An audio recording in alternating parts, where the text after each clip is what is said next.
हाल ही में चाइना ने अपना एक फाइटर जेट दुनिया के सामने शोकेस कर दिया है। और ये जो फाइटर जेट शोकेस किया है, असल में इसे बड़े ही विचित्र अंदाज में किया है। बस हवा से उड़ा दिया और उड़ाकर लोगों ने तस्वीरें खींच ली। तस्वीरें खींचकर निकल कर आया कि यार कुछ तो मामला है, क्योंकि ये साधारण चीज नहीं है जो आकाश में उड़ रही है। लोगों ने तस्वीरें खींची तो चर्चाएं तेजी से होने लगी कि भाई क्या है ये। और जब चीजें निकल कर आने लगी तो इस अनआइडेंटिफाइड फ्लाइंग ऑब्जेक्ट को कहा गया कि जो आज तक नहीं, जिस तरह की डिजाइन अब तक नहीं बनी, उस तरह का अगर कोई फाइटर जेट उड़ा है तो निश्चित ही यह नई श्रेणी का फाइटर जेट है। ऑलरेडी 5th जनरेशन के फाइटर जेट्स दुनिया भर में आ चुके हैं, ऐसे में यह 6th जनरेशन का फाइटर जेट है।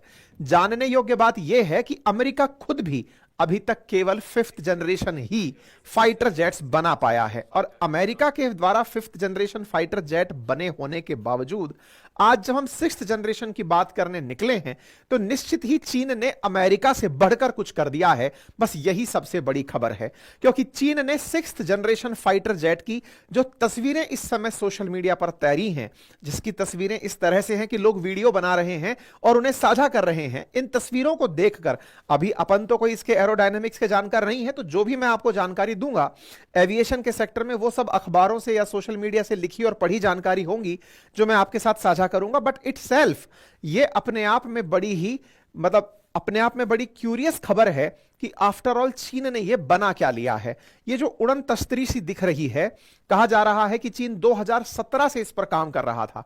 अब तक चीन पर लांछन लगता आया है कि वो अमेरिका की नकल करता है। उसने 5th जनरेशन को F-35 और F-22 से कॉपी करके बनाया है, लेकिन 6th जनरेशन तो अमेरिका खुद नहीं बना पाया है। लेकिन इस बीच में आपके दिमाग में यह सवाल आए कि चाइना वाले इतने तेज कैसे निकल गए, लेकिन उससे पहला सवाल यह भी आएगा कि इसने कुछ बना लिया तो हमारा क्या होगा, क्योंकि हम तो पड़ोस में ही रहते हैं, हमारे साथ ही इसका हॉट टेंशन चल रहा है। तो हमारे साथ टेंशन चल रहा है तो हमारी कितनी तैयारियां हैं। तो आज के सेशन में सब जानेंगे। 6th जनरेशन का फाइटर जेट है तो आपके दिमाग में तमाम प्रकार के प्रश्न बनने लाजमी हैं, और उनमें सबसे पहला प्रश्न यही है, आफ्टर ऑल ये होते क्या हैं, जनरेशन से फर्क क्या पड़ता है, मतलब 2G 3G 4G टाइप से इनमें भी कोई 4G 5G टाइप का सिस्टम है क्या। तो कुछ इस तरह से ही चीजें हैं, एक बार के लिए ऐसे समझने का प्रयास कीजिए। हालांकि हमने अपने ट्विटर हैंडल पर भी ये जानकारी डाली थी। जनरेशन को अगर मैं आपके सामने ब्रीफ करूं तो जब भी कोई ऐसा नया टेक्नोलॉजी आ जाए जो पुरानी वालियों में नहीं था या पुरानी वाले फाइटर जेट्स में नहीं था, वो अपडेट होकर आ जाए तो जनरेशन अपग्रेड माना जाता है। जनरली जो 5th जनरेशन के फाइटर जेट्स हैं उनमें सब में लगभग एक जैसी ही स्टेल्थ टेक्नोलॉजी है, लगभग सब में एक जैसी ही चलने की स्पीड है, एक जैसे ही सारे डायनेमिक्स हैं। तो कहा जाता है कि सारी सब फैसिलिटी, यानी कि जब बात फाइटर जेट के अंदर आती है तो सबसे पहली चुनौती आती है कि फाइटर जेट दुश्मन के क्षेत्र में जाए तो पकड़ में ना आए। ये उसकी सबसे बड़ी विशेषता मानी जाती है। पकड़ में दो तरीके से नहीं आएगा, या तो बहुत तेज उड़े नंबर एक, और या फिर दूसरा कि वो स्टेल्थ टेक्नोलॉजी से बना हो। स्टेल्थ मतलब जब रडार के द्वारा रेडियो वेव्स उस पर भेजी जाएं तो वो रडार वेव्स उससे टकरा करके वापस ना लौटे, वो उनको खा जाए, मतलब किसी को ये पता ही ना चले कि कोई फाइटर जेट उड़ा है। तो इन दो पर ही सामान्यतया काम होता आया है। तो जैसे जैसे स्पीड बढ़ती है तो फाइटर जेट्स की जनरेशन चेंज हो जाती है, और जैसे जैसे स्टेल्थ में सुधार होता जाता है, यानी छुपने की क्षमता में सुधार होता चला जाता है, वैसे वैसे भी फाइटर जेट्स की जनरेशंस चेंज होती चली जाती हैं। और ऐसे में ही जो चीन का नेक्स्ट जनरेशन, छठी पीढ़ी फाइटर जेट की बात हम कर रहे हैं, ये छठी जनरेशन का फाइटर जेट कहा जा रहा है कि इस पर नंबर विजिबल हुआ 36011, और ये 36 नंबर जो है वो इनकी नई सीरीज J36 को रिप्रेजेंट करता है।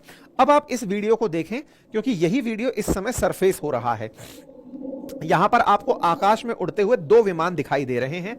इनमें से जो दो विमान हैं, इनमें से एक विमान इस J36 के नाम से बताया जा रहा है और दूसरा J20 के नाम से बताया जा रहा है। एक एस्कॉर्ट कर रहा है और एक साथ चल रहा है। ये इसकी मेडन फ्लाइट बताई गई है, मतलब पहली उड़ान, ट्रायल उड़ान। मतलब इसके मतलब ये नहीं है कि इसने अपनी मैक्सिमम स्पीड टच कर लिया, कुछ कर लिया, लेकिन पहली बार इसको बाहर निकाला गया है ताकि इसको चलाकर देखा जा सके। फिर सवाल आया पहली बार भी क्यों निकाला, तो कारण बताया गया कि माओ जेडोंग का जन्मदिन था। माओ जेडोंग जिन्हें चीन का संस्थापक माना जाता है, मतलब आधुनिक चीन का, तो बोले उनके जन्मदिन के ट्रिब्यूट में इसे बाहर निकाला गया। तो ये है वो फाइटर जेट जो आपको उड़न तस्तरी सा उड़ता हुआ दिख रहा है। तो इसके इंटरनेट पर इस समय वीडियो वायरल हो रहे हैं, लोगों ने इसको अपने मोबाइल फोन से कैप्चर किया है। यही कारण है कि इंटरनेट पे जहां तहां इसके ट्वीट्स डले हुए हैं कि एक ऐसा फाइटर जेट देखा गया। अब चूंकि इसके नीचे की तस्वीरें भी लोगों ने कैप्चर की हैं, तो फिर वही जो जानते हैं, यानी फाइटर जेट्स के बारे में जानते हैं, उन लोगों का प्रिडिक्शन है कि इसमें हो सकता है इन्होंने 3 इंजन लगाए हों। अब ये 3 इंजन की कहानी क्या है? देखो, जितना कम इंजन होता है विमान में उतना वजन कम होता है, उतना वजन कम होता है तो उसके अंदर उतनी ज्यादा मैनूवरिंग यानी कि मुड़ने की, बचने की क्षमताएं होती हैं। लेकिन ऐसे में जब एक इंजन होता है तो उसकी फ्यूल कंज्यूम करके और थ्रस्ट पैदा करने की क्षमताएं भी तुलनात्मक रूप से कम हो जाती हैं। तो ज्यादा इंजन वजन बढ़ाते हैं, लेकिन ज्यादा इंजन ज्यादा दूर तक जाकर ज्यादा अच्छी ताकत से उड़ने की क्षमता देते हैं। दोनों पर ही काफी सारे लोग बटे हुए हैं, लेकिन लोगों का मानना है कि इसने 3 तरह से 3 इंजन डाल करके इसमें निश्चित ही ज्यादा ताकत पैदा की है ताकि ये तेज गति से उड़कर जा सके। एक और जानकारी इसमें निकल कर आई कि बोले इसने बिना टेल का बना दिया है। अक्सर अगर आपने फ्लाइट्स देखी हो तो सबके पीछे पूंछ होती है जो कि इनकी फ्लाइट को चलने में मदद करती है। बोले इसने इस तरह से बना दिया है कि पीछे टेल ही नहीं है, तो ऐसे में उसको उड़ाना अपने आप में एक बड़ा चैलेंजिंग काम है। तो कहा जा रहा है कि हो सकता है इन्होंने इस एयरक्राफ्ट के अंदर आर्टिफिशियल इंटेलिजेंस का उपयोग करके जो भी मतलब एयर के डायनेमिक्स हैं उनका उपयोग किया है ताकि ये बैलेंस करके उड़ सके। मतलब डिजाइन अपने आप में टेललेस होना, यह अपने आप में इसकी एक बड़ी विशेषता बताई जा रही है। 3 इंजन का कॉन्फ़िगरेशन होना बड़ी विशेषता बताई जा रही है। जब 3 इंजन है तो पेलोड ज्यादा ले सकेगा और ज्यादा लंबी दूर तक उड़ सकेगा, यह इसकी चौथी बड़ी विशेषता बताई जा रही है। और सबसे इंपॉर्टेंट, चूंकि इसमें स्टेल्थ टेक्नोलॉजी है तो यह लंबा सर्वाइव कर पाएगी। स्टेल्थ टेक्नोलॉजी है का मतलब क्या है? इसका मतलब यह है कि यह किसी की पकड़ में नहीं आएगी। इस तरह की विशेषताओं के साथ इसे बताया गया है। क्या अमेरिका ने ऐसा कुछ बनाया है? तो अमेरिका अभी F-22 और F-35 से ऊपर नहीं उठ पाया है। इससे ऊपर उठने के लिए उसने NGAD नाम से जो डिजाइन बनाया हुआ था वो भी कुछ ऐसा ही है, बिना टेल का। जैसे F-22 देखेंगे तो उसमें टेल है। NGAD इसने नेक्स्ट जनरेशन एयर डोमिनेंस के नाम से लॉकहीड मार्टिन को टारगेट तो दिया हुआ है कि तुम बनाओ और इससे भी ऊपर जनरेशन का बनाओ। अब आपके दिमाग में फिर सवाल आने लगेगा, 5th जनरेशन में बहुत अच्छा स्टेल्थ की पकड़ में ना आए तो फिर 6th जनरेशन की जरूरत क्या है? तो अब इसको भी थोड़ा सा समझ लेते हैं। देखिए क्या है कि पकड़ में ना आए, जब ये लाइन बोली जाती है ना तो पॉइंट ये निकल के आता है कि पकड़ में ना आए और फिर उससे भी ऊपर का कुछ बना दिया, फिर तो आपने स्पीड में ही कुछ खेला कर दिया होगा, क्योंकि 5वीं पीढ़ी के ही पकड़ में आने बंद हो गए थे। तो आंसर ये है कि 6th जनरेशन में जब आप 5th से 6th मूव होते हैं तो 6th जनरेशन में जो भी ये फ्लाइट्स हैं या फिर ये जो उड़ने वाले जो फ्लाइंग ऑब्जेक्ट्स हैं, इनकी रडार रेंज बढ़ा दी गई है। मतलब जैसे इसमें बताया गया है कि इतने माइक्रोमीटर से लेकर के या इस रेडिएशन रेंज में ये पकड़ नहीं आएगा, तो इसमें वो स्पेक्ट्रम बड़ा कर दिया गया कि इतने बड़े स्पेक्ट्रम में भी नहीं पकड़ा जाएगा। इसकी रडार की रेडिएशंस लिमिटेड हैं, इसकी रडार रेडिएशंस बहुत बड़ा रेंज कर दिया। तो इसका मतलब यह हुआ कि जो जनरली लगते हैं रडार, उनसे तो ये पकड़ में नहीं आएगा, लेकिन अगर कोई रेडिएशंस की रेंज को ऊपर नीचे करे तो हो सकता है पकड़ में आ जाए। तो जो नए जनरेशन के जो फ्लाइट जो बन रहे हैं 6th जनरेशन के, उसमें इस वेवलेंथ की रेंज को बड़ा कर दिया जा रहा है कि इतनी बड़ी वेवलेंथ के रेंज में पकड़ में नहीं आएंगे। ये NGAD की विशेषता इसमें बताई गई है। तो उम्मीद है कि आप लोगों को NGAD या फिर जो नेक्स्ट जनरेशन है उसकी विशेषता पता चले। दूसरा, जनरली जब भी कोई फ्लाइट मतलब एयरक्राफ्ट युद्ध में भेजे जाते हैं तो उनकी 2 तरह की बातें बताई जाती हैं। क्या? या तो वो इन एयर फाइट अच्छी करें, यानी दुश्मन के दूसरे फाइटर जेट से अच्छी फाइट करें, या दूसरा बॉम्बर अच्छे हों। बॉम्बर अच्छा होने का मतलब क्या है? दोनों में अंतर क्या है? जब इन एयर आप उड़ते हैं तो इन एयर आपको दुश्मन के एयरक्राफ्ट के साथ मैनूवरिंग करनी होती है। उसके साथ में जो क्या कहते हैं ना, उसको एक पर्टिकुलर शब्द यूज किया जाता है, अभिनंदन के बारे में यूज किया गया था, जो हमारे वो थे ना एक सेना के अधिकारी जो पाकिस्तान में चले गए थे, मतलब उनका फ्लाइट खराब हो गया था, पाकिस्तान का हमने उनके फाइटर जेट्स गिरा दिए थे।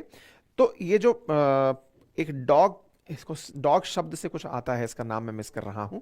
तो होता यह है कि इस तरह से जब 2 फ्लाइट्स आमने सामने होती हैं तो मैनूवरिंग जितना अच्छे से कोई फ्लाइट कर पाएगी, मतलब कि आगे पीछे अगर अपनी स्पीड को बदल पाएगी या ऊपर नीचे बहुत तेजी से हो पाएगी, तो वो फ्लाइट तो फाइटिंग में अच्छी मानी जाती हैं, या फिर वो जहाज फाइटिंग में अच्छे माने जाते हैं। दूसरे जो बॉम्बर्स होते हैं बॉम्बर की खासियत क्या है कि आप बहुत तेज स्पीड में तो उड़ रहे हो, लेकिन उड़कर किसी को दिखाना थोड़ी है कि देखा वो कितना तेज उड़ा, ये तो विशेषता नहीं दिखानी है आपको। तो फिर क्या है, उड़कर के दुश्मन के सटीक ठिकाने पर बम गिराना है।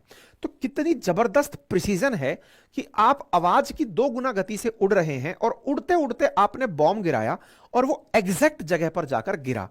तो ये 2 काबिलियत जब फ्लाइट्स में होती हैं तो उन्हें उन्नत किस्म की फ्लाइट माना जाता है। तीसरी जो किस्म है वो मानी जाती है कि वो कितना दूरी तक एक बार के फ्यूल में उड़ पाता है। जब ये 3 काबिलियत एक साथ मिलती हैं तो फाइटर जेट की किस्म सुधरती चली जाती है। ठीक है, तो ऐसे में कहा जा रहा है कि जो अमेरिका NGAD बना रहा है उसको 1000 नॉटिकल माइल्स तक, नॉट्स तक उड़ाने की क्षमता रखता है। एक बार में फ्यूल भरा और उड़ा दिया। मैं एक छोटा सा कंपैरिजन दिखाता हूं। दुनिया में जो इस समय 5th जनरेशन के फाइटर जेट्स हैं उनमें भी कितना वेरिएशन है वो देखिए आप। रूस के पास सुखोई 57 है, 5th जनरेशन है। इसके पास में 22 मीटर का लेंथ है। लेंथ ज्यादा होगा तो उसका नुकसान होता है कि रडार में पकड़ में आने वाला क्षेत्र ज्यादा होता है। इसलिए ट्राई करते हैं लोग कि हम और छोटा फाइटर जेट बनाएं, जितना छोटा होगा उतना अच्छा होगा। तो कह रहे हैं कि चाइना वालों ने टेल ही इसलिए हटा दी ताकि टेल से पकड़ में आने का जो क्रॉस सेक्शन है वो कम हो जाए। ठीक है, आप एक कंपैरिजन देखें, इन 3 फाइटर जेट्स को आप देखें तो आप पाएंगे कि यूएस ने F-22 2005 में ही बना लिया था, लेकिन F-35 जो कि 5th जनरेशन ही है, हालांकि स्पीड में इससे थोड़ा कम चलता है, फिर भी वो 5th जनरेशन है। क्यों 5th जनरेशन है? क्योंकि साइज में वो छोटा है। मतलब जब भी कोई फ्लाइट पकड़ में ना आए तो जितना बड़ा ऑब्जेक्ट एरिया होगा चांसेस ज्यादा होंगे, जितना छोटा होगा चांसेस कम होंगे पकड़ में आने के, क्रॉस सेक्शन एरिया कम होगा। तो रूस का जो सुखोई 57 है वो 22 मीटर का है, तो ये 15.6 मीटर का है। इसलिए दुनिया में अब तक का सबसे ज्यादा जो किफायती, सबसे ज्यादा अच्छा जो जनरेशन फ्लाइट माना जाता है वो F-35B है। अच्छा, इसमें भी 3 सीरीज हैं, F-35A, 35B, 35C। इन सब के अपने अपने क्राइटेरिया हैं। जैसे एक का है कि वो वर्टिकल लैंडिंग करना जानता है, F-35B, मतलब चलते चलते धाड़ से नीचे बिठा दिया। इसके लिए आपको रनवे पे दौड़ाने की जरूरत नहीं है, खट से उतारा, नीचे बैठ गया हेलीकॉप्टर स्टाइल में, स्टैंड बाई पे खड़ा रह गया बहुत देर तक। ये इसकी फैसिलिटी है F-35B की। छोटे आकार के फाइटर। 35C जो है वो एयरक्राफ्ट कैरियर से ऊपर उठ सकता है। 35A जो है वो छोटे रनवे से टेक ऑफ कर सकता है। तो सारी सुविधाओं के साथ इन्होंने अपना F-35 बनाया। अमेरिका ने, अगर आप केवल लेंथ के आधार पर चलें तो इस तरह से ये बनकर आए थे। ठीक है, वेट के आधार पर भी जो हल्के होते हैं ज्यादा अच्छे होते हैं। फ्यूल कैपेसिटी, अब फ्यूल कैपेसिटी ज्यादा होनी चाहिए तो यहां पर ये ज्यादा जीत जाता है, सुखोई जीत जाता है। ठीक है, यहां पर मैक 2 की स्पीड है तो यहां 1.6 की है, तो फिर स्पीड में ये जीत जाता है। इसकी स्पीड को कंपेयर करने के लिए अमेरिका का लॉकहेड मार्टिन का F-22 है। तो अमेरिका के पास 5th जनरेशन के 2 हैं। चाइना वालों ने 2018 में कहते हैं कि J-20 बनाया था इनके कंपैरिजन में, F-35 और F-22 के कंपैरिजन में, लेकिन हाइट थोड़ी सी, मतलब लेंथ थोड़ी ज्यादा बना के ले गया और स्पीड जो है वो कंपटीशन की लेकर नहीं गया। तो बोले इस तरीके से, लेकिन फिर भी वो J-20 बनाकर 5th जनरेशन बना ले गया। जब ये 5th जनरेशन बनाया तो हाल ही में फिर एक चर्चा निकली और वो ये थी कि चाइना वालों ने J-35 भी बना लिया है। मतलब इससे कम आकार का, तेज स्पीड का और बढ़िया इसी तरह की फैसिलिटीज के साथ, वर्टिकल लैंडिंग वगैरह के साथ F-35 की कॉपी J-35 बना ली है। तो अभी थोड़े दिन पहले सितंबर में उनके यहां पर एक शो था, उस शो के अंदर वो जानकारी निकल के आई थी, तो लोगों ने कहा कि देखो इसने रिवर्स इंजीनियरिंग से बना लिया। लेकिन टेक्नोलॉजिकली जब ये J-36 बना ले रहा है जो कि इनमें से किसी के पास नहीं है, ये दर्शाता है कि केवल रिवर्स इंजीनियरिंग नहीं, वो साइंस पर पैसा खर्च कर रहा है और पैसा खर्च कर रहा है, नई नई रिसर्चेस पर पैसा खर्च कर रहा है। ठीक है, चाइना 2017 में बोल चुका था कि हम 6th जनरेशन पर काम कर रहे हैं और हम ऐसा बनाएंगे जिससे कि लोगों को एकदम सदमा सा लग जाएगा कि ये बना क्या दिया। जैसे ये टेराहर्ट्ज फैसिलिटीज पर जनरली नहीं पकड़े जाते 5th जनरेशन, लेकिन जो 6th जनरेशन है ये कितनी भी बड़ी रेंज पर आप नहीं पकड़ पाओगे। ठीक है, इसलिए ये अपने आप में बड़ी बात है। 26 दिसंबर के दिन इस फ्लाइट को उड़ाया गया, अगले दिन खबरों में छपने लगा। 26 दिसंबर के दिन माओ जेडोंग का जन्मदिन था। माओ जेडोंग जो चाइना के संस्थापक माने जाते हैं, उनके जन्मदिन पर ट्रिब्यूट देने के लिए इस फ्लाइट को मैडन फ्लाइट में उड़ाया गया, ऐसा नेटिजन्स का मानना है। ठीक है, चाइना 2019 में भी खबर निकल कर आई थी कि 6th जनरेशन पर लगातार ट्राई कर रहा है, और अगर ये मेडन फ्लाइट है, हालांकि अभी इसका शक्ति परीक्षण नहीं हुआ है, लेकिन चलाकर अगर देखा गया है तो अपने आप में ये बहुत सारी बातें बता रहा है। ठीक है, तो काफी सारे लोग इस पर जो विषय विशेषज्ञ हैं वो अपनी तरफ से सारी जानकारियां दे रहे हैं। 3 इंजन वाली बात भी मैंने आप लोगों को बता दी है। चूंकि इसमें चेंगडू नामक जगह से निकला है तो इसे चेंगडू J36 के नाम से ट्रीट किया जा रहा है। तो अब बड़ा सवाल यह है कि अमेरिका की तैयारी क्या है, अमेरिका के साथ इनका कंपटीशन चल रहा है तो ये किस तरह के मायने रखता है। तो जैसे मैंने आपसे कहा कि अमेरिका के फाइटर जेट्स के मुकाबले ही इसको तैयार किया जा रहा है। अमेरिका ऑलरेडी बहुत शक्तिशाली है फाइटर जेट्स के मामले में, लेकिन चीन अपने आप को दूसरी शक्ति होने के नाम पर बढ़िया ताकत के साथ आगे बढ़ रहा है। अब एक बड़ा सवाल हमारे लिए भी बनता है और वो ये है, चलो अमेरिका चाइना तो अपनी अपनी बात लड़ लेंगे, हम कहां खड़े हैं। तो भारत भी अपने स्तर पर राफेल रखता है जो कि 4.5 जनरेशन का है, 4.5 जनरेशन का है। तो 4.5 जनरेशन में क्या होता है, मतलब इसमें इतनी अच्छी स्टेल्थ कैपेसिटी नहीं है, यानी कि छुप के चलने की क्षमता नहीं है जितनी 5th जनरेशन वालों में होती है, इसलिए इसे 4.5 जनरेशन का कहा जाता है। ठीक है, हम अपनी सुविधा के अनुसार इसमें परिवर्तन करके इसको और उन्नत किस्म का बना सकते हैं। तो ये तो हुआ भारत के पास। भारत और क्या कर रहा है, भारत लगातार अपने पास इंडिजीनियस तरीके से 5th जनरेशन एयरक्राफ्ट बनाने की तैयारियां कर रहा है। हम तैयारी कर रहे हैं, लेकिन हम इतने पिछड़े क्यों हैं? बड़ा कारण है साहब, चाइना वालों का रक्षा बजट $471 बिलियन है और हमारा $75 बिलियन है। सर हम बढ़ा क्यों नहीं देते? क्योंकि हम गरीब हैं।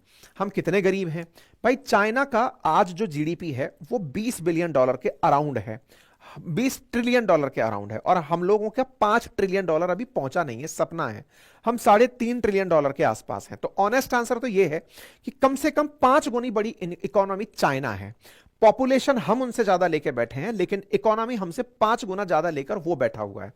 5 गुना मतलब जो हमने यात्रा की है अब तक, उस यात्रा में हमें 75 साल लगे हैं। जितनी यात्रा हुई है हमको 5 टाइम्स हमारी ये यात्रा करनी है। जबकि कहा जाता है कि चीन और भारत एक साथ आजाद हुए थे, चीन हमसे थोड़ा बहुत लिटिल बिट आगे ही आजाद हुआ था। ऐसे में हम दोनों की यात्रा में इतना डिफरेंस हो गया कि हम जितना अब तक जीडीपी बनाए, हमसे 5 गुना बड़ी जीडीपी बनाकर अगर चीन बैठा है तो निश्चित ही उसका बजट भी हमसे अगर 5 गुना ज्यादा है या 6 गुना ज्यादा है तो वो लाजमी है भाई, पैसा है तो खर्च करेगा। तो हम क्या कर सकते हैं? हम रक्षा बजट बढ़ाएं जी, पहले खुद की कैपेसिटी बढ़ाएं, पहले हम अपने आप को बड़ा बनाएं। हम झगड़ने के लिए तो तैयार हैं कि हम झगड़ेंगे चीन से, लेकिन आर्थिक रूप से भी काबिल बनाएं। देश का युवा अपने आप को इस तरह से सोच में ले जाए कि आज जो चीन जिस तरह से डेवलपमेंट कर रहा है, जिस तरह से मैन्युफैक्चरिंग सेक्टर में, जिस तरह से हर सेक्टर में ग्रो कर रहा है, भारत में हम इसकी ग्रोथ में कैसे कॉन्ट्रीब्यूट कर सकते हैं, मूल रूप से तो हमें वहां से समझना पड़ेगा। अगर आयुर्वेदिक ट्रीटमेंट चाहिए, एलोपैथिक ट्रीटमेंट चाहिए तो बनाओ हवाई जहाज। मतलब यह है कि अगर बाहरी दिखावे से आपको ठीक होना है तो करिए। आयुर्वेद कहते हैं ना जड़ से बीमारी को मिटाती है, तो जड़ क्या है? जड़ यह है कि हम भारत के लोग अपने आप को पहले यह समझें कि हमें आर्थिक रूप से संपन्न इकोनॉमी अगर बनना है तो उसके लिए हमें बहुत कुछ करने की भी आवश्यकता है। खैर फिलहाल के लिए एलोपैथिक ट्रीटमेंट में तेजस का नाम है। तेजस भी हम लोग ट्राई कर ही रहे हैं, बढ़िया से हमने इंडक्ट भी करा लिया है, और इसके अंदर भी नए नए मॉडल्स हम ट्राई कर रहे हैं। इसमें इंजन अमेरिकी आना है। वही बात है कि हमारे यहाँ पे जब दवाइयां बनती हैं एलोपैथ की, तो एक्टिव फार्मास्यूटिकल इंग्रेडिएंट्स भी जैसे हम चाइना से मंगाते हैं, वैसे तेजस का जो इंजन है वो जी से मंगा रहे हैं। जी वाले दे नहीं रहे, तो हमारे तेजस की डिलीवरी लेट हो रही है। मार्क 1A हम बनाएंगे, वो भी आ जाएगा, लेकिन फिर भी वो आएगा तो 6th जनरेशन तो नहीं होगा। बात यहां 6th जनरेशन की है, तो तेजस देख करके खुश होने की आवश्यकता नहीं है। हाँ हमारे पास तेजस है, बस ये सोचकर खुश होने की आवश्यकता है। ठीक है, फिलहाल के लिए इतना ही। धन्यवाद, अपना ख्याल रखें।